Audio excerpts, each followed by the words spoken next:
So now we're going to pass it over to Steve and Scott, and we'll be learning about their experience that just happened this past term when they were trying to move from, I think you had been using cases before, had you not? Yep. So they're moving from cases into problem-based learning, and they'll be telling us about that journey. So think of Albert Einstein, right? What did he say? He said that when he's faced with a problem and he has 60 minutes to solve it, he has 55 minutes to think about the problem, and he only spends 5 minutes thinking about the solution. Now, I don't know about you guys, but when I teach, my students know the solution right away. They don't need to spend all this time thinking about the problem. They know it. Give them a couple minutes, they already know how to divide it up. They know how to divide up the solution, break it up into parts so they can each individually come up with their own solutions for their parts, and then they somehow put it all together. Now, sometimes it flows fantastically well in their presentation. And other times, during the Q&A, you ask a question, and it's about a certain part of the presentation. And for some reason, not everybody knows that answer. It's that one person that did that part that's answering the whole time. And you're saying, does anybody else have anything to add? Oh no, sorry, that wasn't my part. So good morning, my name is Steve Balaban, and I'm going to present today with Scott Anderson. And what we're going to tell you about is we're going to tell you about how we took a class that was case-based learning. And we wanted to get to problem-based learning. Love Jeff's closed-loop problem-based learning. We're getting there, but it's not that easy to go from case-based to problem-based. You guys are thinking, everything Jeff said, you're like, oh, that sounds great. Yeah, impossible. Oh, that's great, I'd love to do that. Oh, I see, I see all these things I have all this content. And Jeff's like, yeah, no problem. Don't worry, just tell your program chair, we're just gonna pull some content out, throw it away. No problem, that's okay.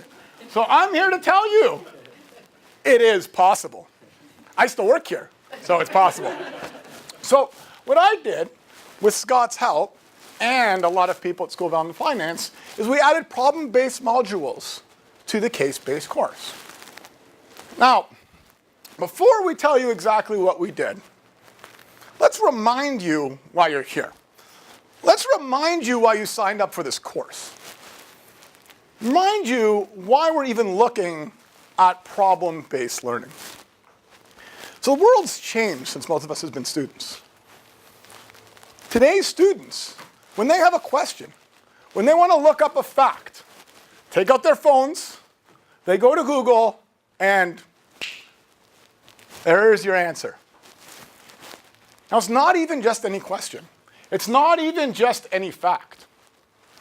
Now, it's concepts. They go to Khan Academy. They go to Coursera. They go to edX. Or let's be honest, most of them go to YouTube, and we don't know if that's good or not, but they do. And they're able to get pretty good explanations of those concepts. But there is one thing that they can't find online. And that is an active learning experience where they're facing with groups collaboratively ill-defined, uncertain, complex, real-life problems. And that's what problem-based learning is trying to do. So why is this important? So what? I would not let my students present and not answer the question, so what? So that's why I have to do this, I'm sorry. So we're a co-op school. Everywhere you go. Oh, #1 co-op school in the world. #1 innovative school in the world, right? We say all these great things, right? So we toss our students up, they'll go to their jobs. And what happens when they're on co-op? What happens when they're in their full-time jobs? Well, they face ill-defined, real-life, uncertain problems. When they're on their job, it's not like, oh, wait a second, you know, I memorized the process on how to do those 10 textbook problems. And, oh, this is a problem, a real life problem. Oh, I'm just going to apply, let me just look at my textbook. Oh, it's question 7. Yeah, I'm just going to apply that. Oh, real life. Oh, we're just going to change some numbers around and there we have the solution. No, students need to learn a problem-solving process. Students need to be in an uncomfortable situation where they face uncertain problems. And by doing problem-based learning, students are able to practice in an educational setting what they're about to face in the real world. And the reason we want to do this is so when our students are working, they have an increased probability of success. Increased probability of success on their co-op job, on their full-time job, and really, which is why we're here, is to make sure that our students have an increased probability of a successful career. That's why we're here. That's why we're looking at it. Now, it sounds like I'm preaching problem-based learning. There's other learning techniques, and CTE and Jeff and Oscar, they know these learning techniques better than I do. But I can tell you that I think the problem-solving process is so, so important.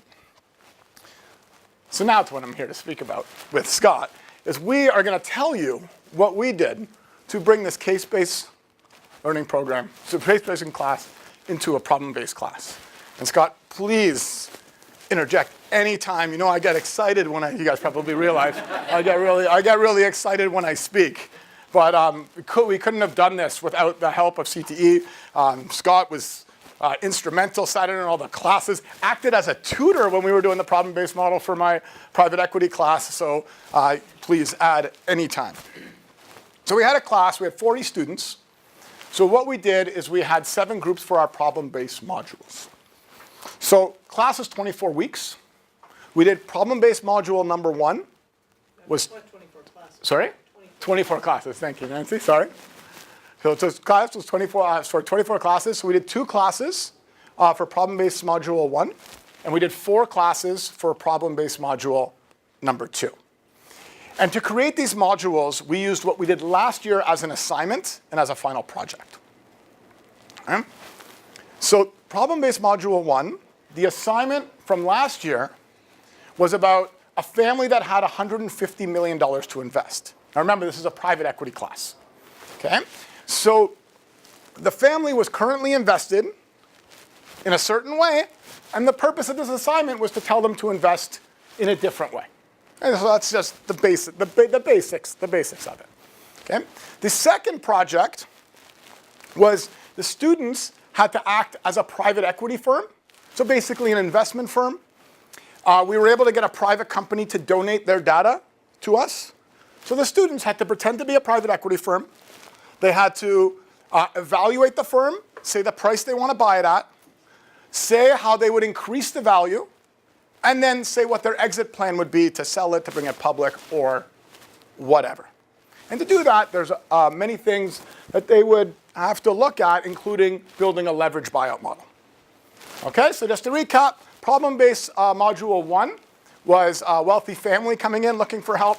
Problem-based module 2 were students looking to invest in a company. So we had 2 classes. The first class was where we divided students into groups. We had 7 groups, so we had 40 students. We can all do the math, right? So what we did that for the first class with tutors. Now, we only really got approval for tutors, which is another thing we could talk about, a week before the class. Okay, so we have 7 groups, and we had to find tutors. So luckily, some of my students were very nice, and we were able to find 5 senior TAs. Now I know what you're thinking. Some of you are math majors here, math teachers, right? 5 does not equal 7. That's correct. So the difference was 2. 1, 2. Fantastic. Okay, so then we remember Jeff's presentation. And Jeff talked about his entire training program. Yeah, no, sounds fantastic, Jeff. It must be nice to know who your tutors are more than a week in advance. So we had to put a training program together. We had to put our tutor guide together. But we managed. We did it, and we sat in as tutors. Now, again, we didn't have these rooms to have the students go into to have the conversations, but that's okay. We work with what we have, right? Beggars can't be choosers. So we ended up dividing the students up into their groups and putting them in different areas of the class, and the tutors stayed with the students. Now what happened? What happened in that first problem-based learning module 1? We're excited. Students, we're going to give them a problem, they're going to go take it, and they're going to have some fantastic discussion, and they're going to solve some problems. So what happened? They get their computers out. They all have their laptops. We give them the problem. Okay, great, this family is coming in. They have $150 million. What should their allocation be? I know the group I tutored. Within 2 minutes, they already knew the allocation. It was fantastic. So smart. They're like, yeah, we're going to put 30% of their assets in alternatives. For those that you don't know, alternatives is just a place to invest your money. It's just a type of asset class, right? So they already knew that. And then they already said, okay, so now you work on this investment, you work on this investment. Like, hold on. Step back a second. How did you know the allocation should be 30%?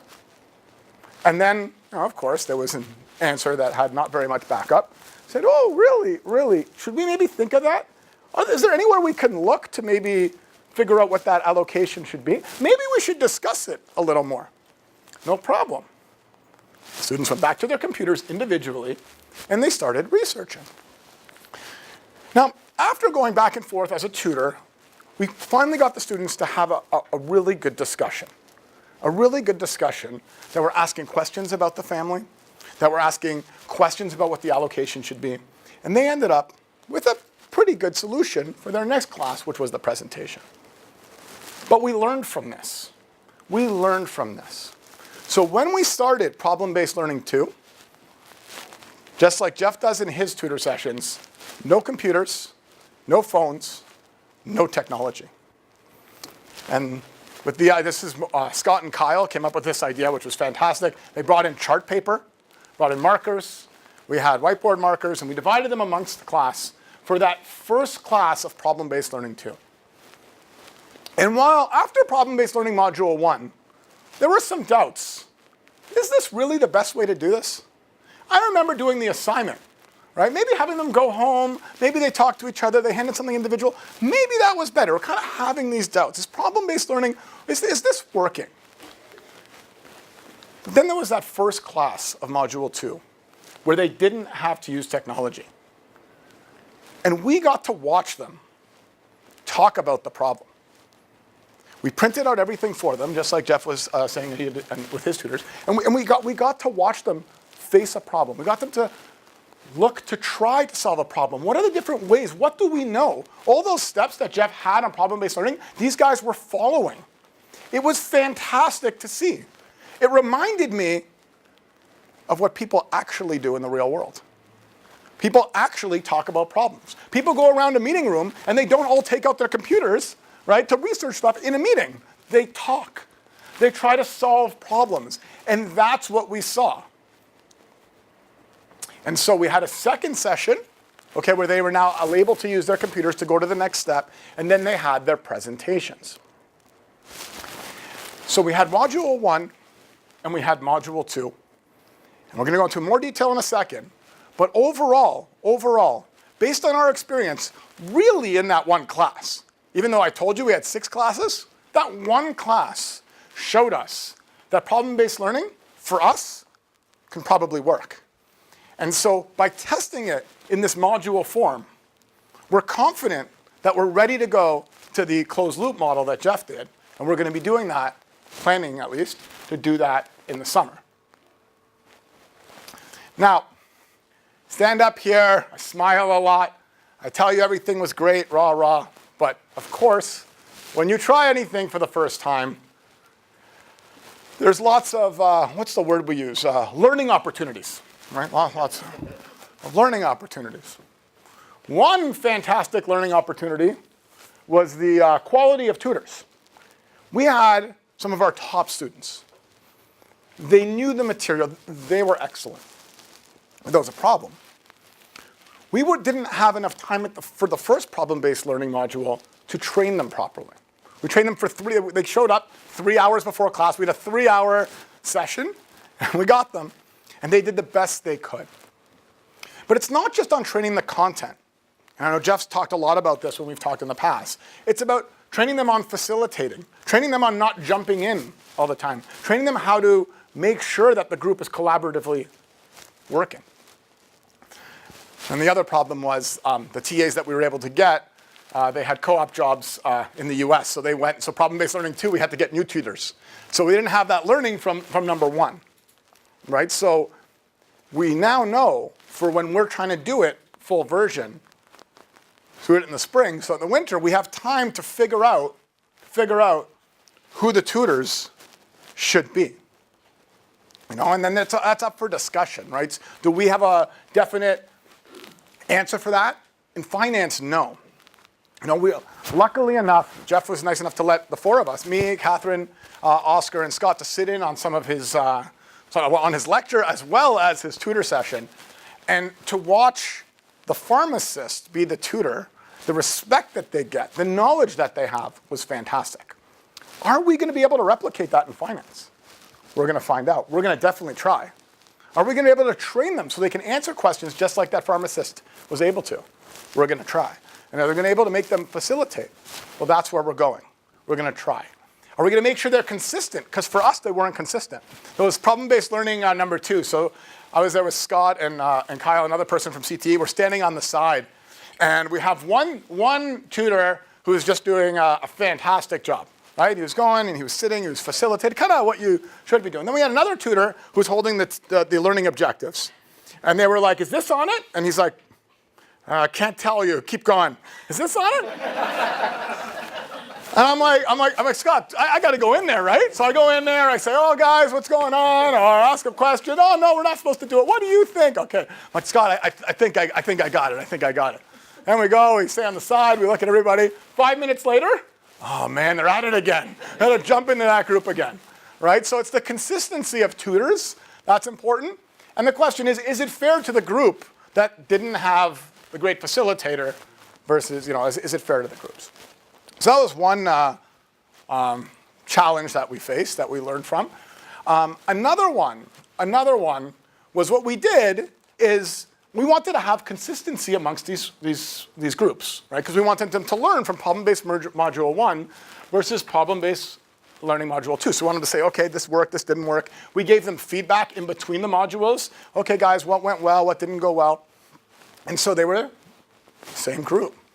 There's a problem with that, which Scott actually recommended the solution in advance. So I take 100% fault for this.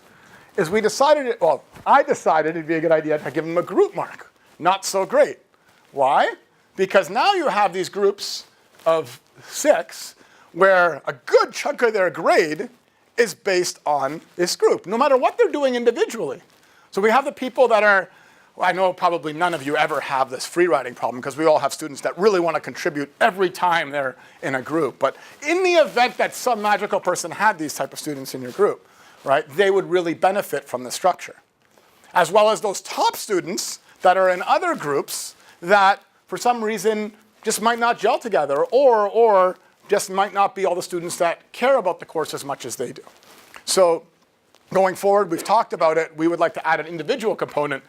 And really what we would like to get to is what Jeff does, right? Where the tutor is empowered to give them feedback on a regular basis and mark them on their individual contribution to groups. That's where we want to get to. So those are some of our learning opportunities. Scott, is there anything else that you wanted to add as we go through it?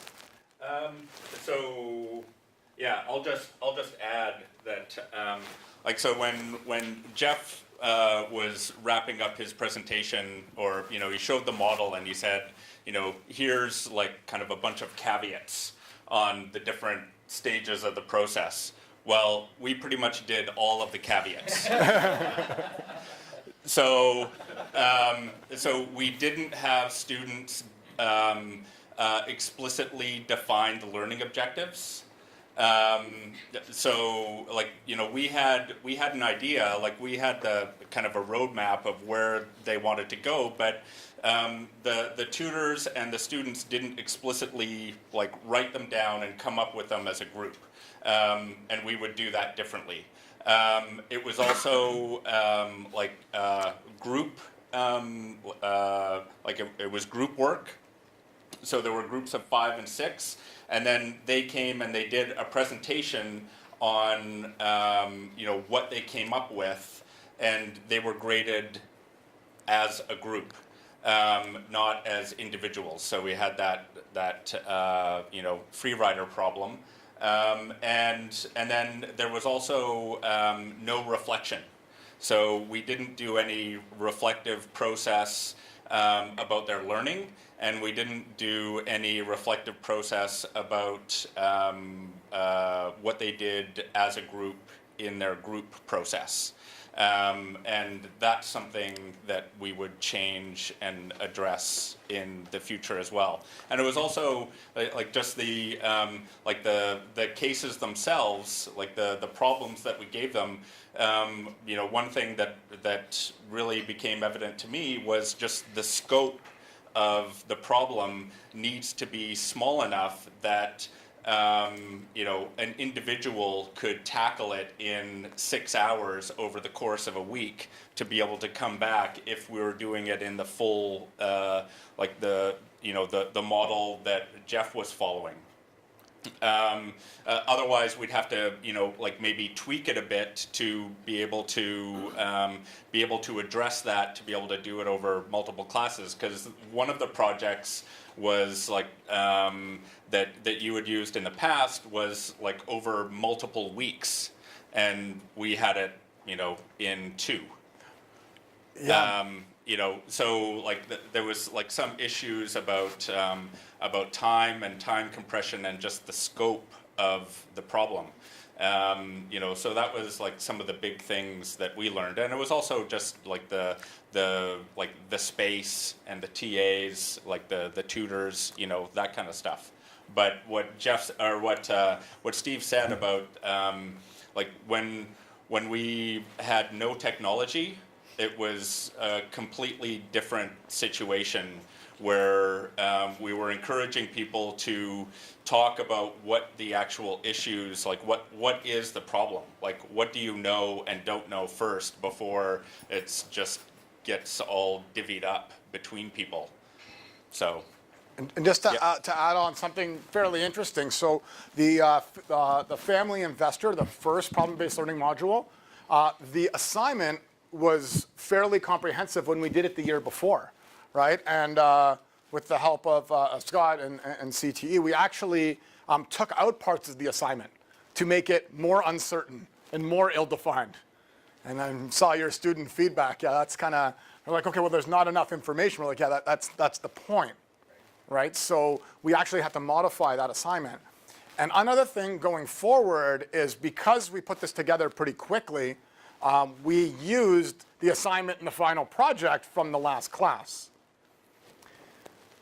Really, we should be creating problems that are best for problem-based learning, which then goes into your challenge, which maybe I won't, Jeff made a comment on it, but I just want to make sure you don't underestimate the amount of work that is in creating these problems. So it's one thing to tell your colleagues or yourself, oh yeah, no problem, problem-based learning, oh, it's great. I saw this guy, Steve, speak, and he talked about the importance of, getting an active learning environment. Oh, we're going to get these students to solve problems. We say, yeah, you should really do it. And they say, oh, I like that idea. Okay, by the way, you need 4 months to create all the problems, right? So that part, I think, kind of gets lost a little bit, and it's the amount of work for each problem. It's not just creating a problem, saying, okay, here's a situation that happens. It's creating these fairly detailed tutor guides. Like if you saw Jeff's tutor guides, I remember, so we taught so the class was May, June, July, spring. And we decided we're going to do problem-based learning before we met Jeff. We're good, we're going to try this. We read some of the resources that we got sent from CTE, it was excellent. And then we met Jeff after we decided we're doing it and after we already gave the students the syllabus. And then Jeff says, oh, yeah, here's an example of our what I give the tutors. And we're just like, really? Oh, I see, this is how it is, okay.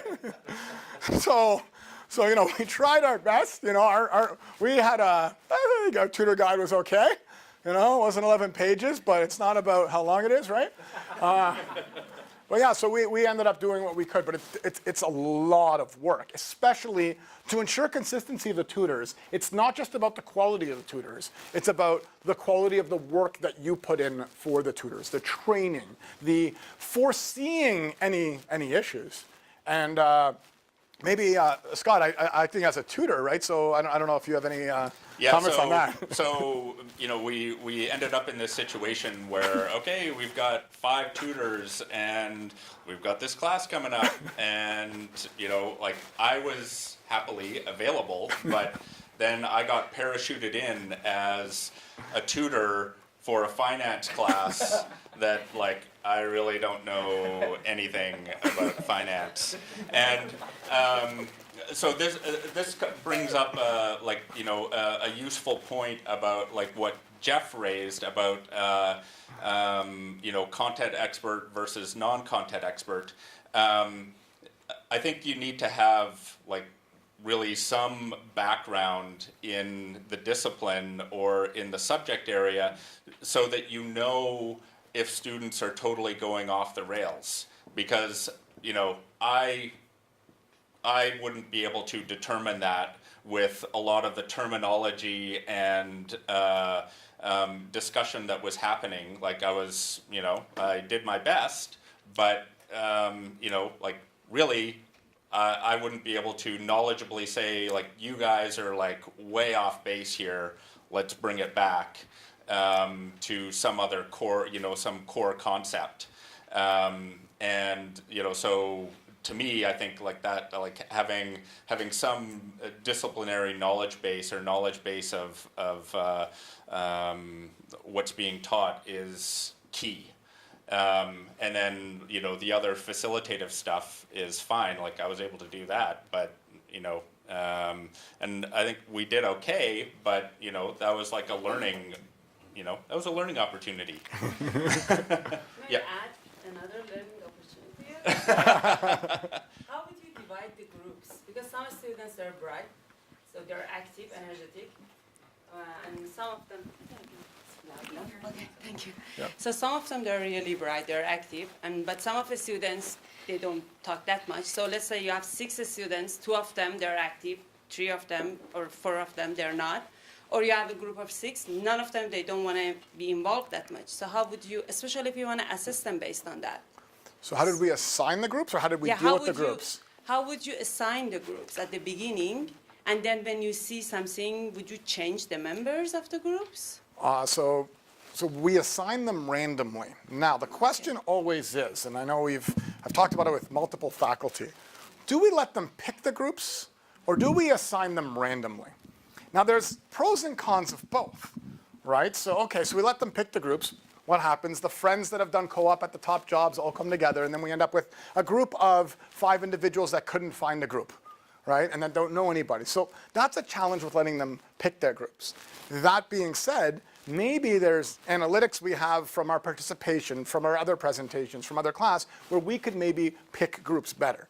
So we decided to randomly assign, but I would not tell you, Jim, can you give me one sec? I'm not telling you whether it's better or worse. That's just what we did.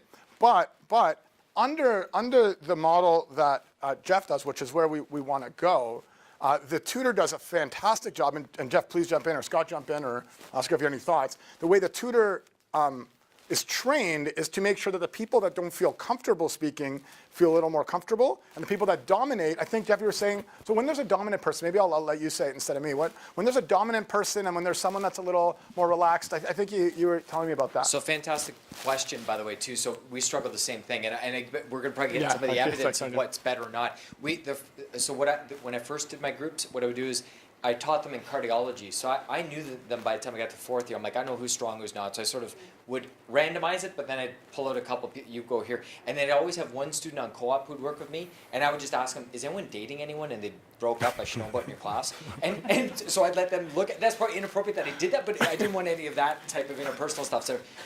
So after that, we don't take any co-op students anymore. So then I just strictly went and I totally randomized it. And for the reason that that's part of what the PBL closed loop would be, and that's why I was asking if it was group or not in terms of the capstone.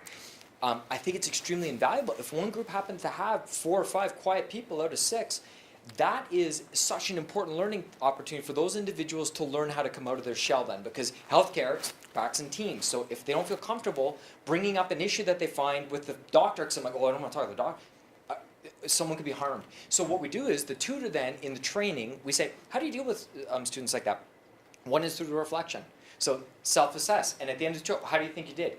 And there's encouragement for these students to identify either, I spoke way too much. It's not like I was talking way more than anybody. Next time I'm going to make sure I allow more opportunity for other people too. Because you can over-participate on my rubric. Vice versa. Someone say, I didn't feel comfortable with 4 out of the 5 learning objectives. I was ill-prepared or I just didn't feel comfortable. And with the help of group process, that's often where it will come up that students will go, I am a quiet individual. And I'll be honest with you, I don't think there's enough airtime for me. And I need longer silences before I'm comfortable to jump in. And I've actually seen this happen in the groups that I've been with in medicine, and it's powerful. Because then all of a sudden people like me and maybe Steve, who like to talk, go, holy crap, I should shut up, because I don't like silence. But it's like other group members, and that makes me a better person to understand. I should watch my group dynamics to allow for that. So the tutors are trained in order to identify that and help the group grow. So I actually kind of like it when we have imbalances in the groups for that. So now I just use random, and we've had no problems with it in the past 6 years that we've done that. Great question, though. Yeah, and I think that's like really like that's key for like group work stuff. But in Jeff's model, it's all individual, and you're working as a team like to learn from each other. But it's all individual based and drawing on your individual knowledge, and you're contributing as individuals. So you know that's kind of that's the difference. I would say. Yeah. Cool, great. There was Sorry, another Jim. Yeah. question. Yeah, one of the things, I'm using groups in a fairly small business ethics class so that they can use that as prep work for individual assessments. When I created the groups, I chose not to do them randomly and chose not to let the students pick their own, partly because of the isolation problem. But I have students from all 6 faculties. I have students from first year to 4th year to post-degree. And so I took a look at my class roster and assigned groups with some diversity in mind, on gender line, on color of skin if I had a photograph, on program and level, so that they had different experiences coming into the group and could learn from each other intentionally like that. Mm-hmm. That's Yeah, factor. and diversity is a great thing for groups, creating groups. It works for 50, it won't work for 300. Yeah, yeah. No, that's fantastic. And Are there other questions for Oscar, Jeff, anybody else? Yeah. one? Did those students know that they were part of this PBL technique, teaching technique initiative? What would you think might be the major differences in the overall results if students know that they are taking part of this new learning approach? Students, when they hear new learning, when they hear difference, especially students that are used to lecture, memorize, exam, forget, memorize, exam, forget, lecture, maybe go to class, lecture, memorize textbook, exam, right? So that's usually what some students kind of feel that school might be like. And then you say, okay, great. Active learning, experiential learning. You get to talk in class. You get to come, ready and prepared for class. So as soon as they realize there's something different, there's a little nervousness. And so that's where what's a good way of saying, not convincing, that's bad, selling, that's bad, letting them, making students aware of the benefits and making it clear that here are the benefits and why this is going to help you in your career. Here are the benefits and this is why you're going to meet new people. Here is why meeting new people is so important. Oh, by the way, CRTA over there, you see that they have a full-time job at Goldman Sachs. You know how that's all set up? Well, the reason they got the job at Goldman Sachs was because of the network they created in university and someone told them about the job. So if we end up doing it a different way, you may not meet other people in the class. But by using this problem-based learning, you're going to work in groups with who knows who, right? So, a big thing of all my classes, whether it's problem-based learning or not, because I'm a big proponent of active and experiential learning, is talking about the benefits of meeting other people in the class, talking about the benefits of working with other people in the class, talking about the benefits of Networking is not about reaching out to managing directors of banks. Networking is also about knowing all the peers that you're with, because those are going to be the people you're going to be doing business with after you graduate. And so I spent a good time of my first class trying to get that buy-in. And so far it's been okay, but I think you need to really get that buy-in on why you're doing this. I think that, I don't know, I'm a big proponent of any presentation needs to have that so what, right? So you're going to do problem-based learning. So what? How does that affect me? That's what they're thinking, right? They're thinking, how is this going to benefit me personally? And if you can get that across and you can get them to buy in and you get them to believe that this is in their best interest, then they'll be more relaxed with you. Like we were kind of, this was a pilot course. We were guinea pigs, but we had the buy-in from our students. Like we were lucky that we had students that were flexible, students that were engaged, students that when something went wrong, they were fine with it. They were excited about the idea that they were learning private equity and they were learning it in a different way. So that's how we dealt with it. Does that answer your question, Ron? I'll add something. Yeah, cool. Okay. So I'll just add that, like just preparing students and giving them like, you know, some scaffolding, like some preparation of what they're going to like experiencing perhaps tastes of it before they get to like, you know, the full deal, right? So like there was, I know the School of Accounting and Finance has implemented more case-based learning over the last number of years. And one of the things that they found was just you need to coach and teach the students just some of the fundamentals of like, okay, what is the issue of the case? You know, who are the key players? What is the problem we're trying to address? Like, you know, some of those things where they did a more kind of structured approach in earlier classes so that they get some exposure to it. And then they're more comfortable with more ill-defined cases as they go on. But I mean, I think as almost like, you know, Oscar or anybody who's taught with cases will tell you, anything that is like an ill-defined problem, students are not comfortable with, like they want the answer. And they're just not comfortable with that, and I think there's a growth of people trying to, you know, get students more comfortable with uncertainty and with ill-structured issues that don't have a right answer, and a lot of this with case-based learning and different parts of problem-based learning is just like, okay, you've got, like, if you propose an answer to something, why? Being able to back it up. The answer itself really is, you know, less relevant than your justification of how you came to that decision and why you're proposing that as a solution. And then just before, I know cognizant of time, we're going to pass it back to Catherine. I just want to say one last thing on if we look around. So the first thing we did when we were looking for problem-based learning, we were going to do it before we met Jeff, was we looked at all the schools that were doing problem-based learning, not just McMaster or Harvard. We looked at schools in Europe. We looked at a bunch of other schools. And by far, in my personal opinion, I know Jeff told me not to say this, but I'm going to say this anyway. I think Jeff knows this better than anybody else, and we have him on campus. We have Jeff as a resource on campus. Jeff has done it. We've cited on his class. We've cited on his tutorial. Okay? He's done it as a student. He's done it as a tutor, and now he's done it as a prof, and he's had tutors that we've talked to that can't say how great his model is.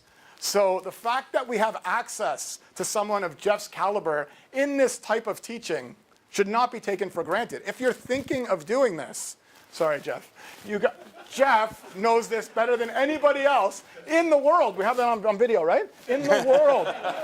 We're not only the most innovative school in the world, we're not only the #1 co-op school in the world, but we have the #1 problem-based learning person in the world.